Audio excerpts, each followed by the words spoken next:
A bar in Rhode Island has been forced to apologize for mocking the death of Anne Frank by posting an anti-Semitic meme to its Facebook page just last Friday.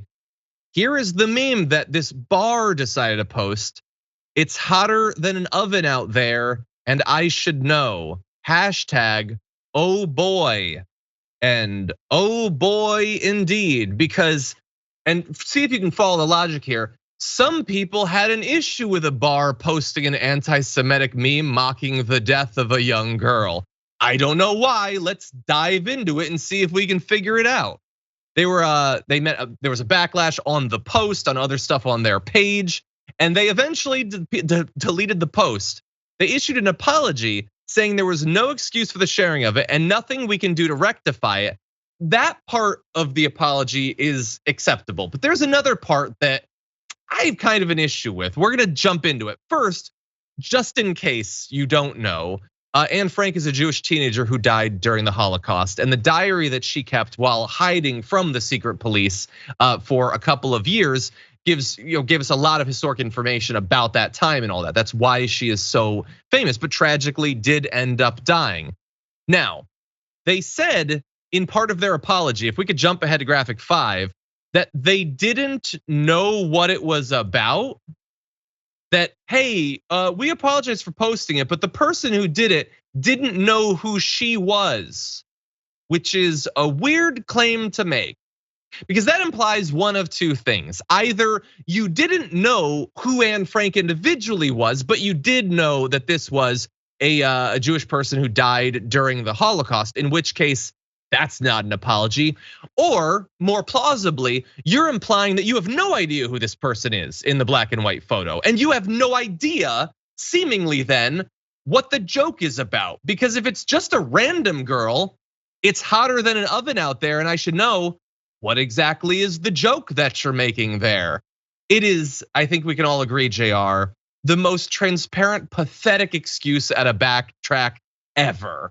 I think you knew who it was with your old boy. These libs are always complaining about people's apologies, that they're not robust enough, they don't address the issue. They say if you were offended, all those things we like to complain about. I think they've kind of gotten tired of even trying to act like they're apologizing, because we did a story earlier on Watch List where a cop called people effing N-words, and the reasons behind it, she wasn't talking about all black people. She was talking about just this one that flicked her off, this kid. So that's it. Even though she said, I hate them. It doesn't have to make sense. Just as long as you act like you're trying to apologize or you're acting like you're trying to give an excuse, this makes no sense. Again, for all the questions that you asked, so who were you targeting? Why was this particular girl's picture on your little stupid meme post? Why is it that this was the joke? What was the joke then? Since you have no idea who it was that you specifically put on an image and tweeted out on purpose. Yeah. I think it's no matter what they would have said, people would have been like, I'm never going to that place again, screw them. So they went, let's just say something, who cares? Let's just say we didn't know who she was. Okay, fine, We'll say that because we're screwed anyway. Yeah, and look, I'm sure it doesn't represent everybody that works at that bar. I've worked at bars and restaurants, and I wouldn't want to be lumped up under whatever the worst person that worked there thought about things. But it's super weird, and yeah, you're gonna have to work to regain, I guess, the trust or the patronage of people in the area. These excuses, these backtracks are not helping you. Just stick to it was a horrible, horrible thing, and we'll never do it again. Don't try to convince us you don't know who she is. You can even trick us and say that the person who was responsible has been let go, even though he wasn't. Yeah, exactly. And we'll see. We'll see what they end up doing. This is such a ridiculous. Why would you do this?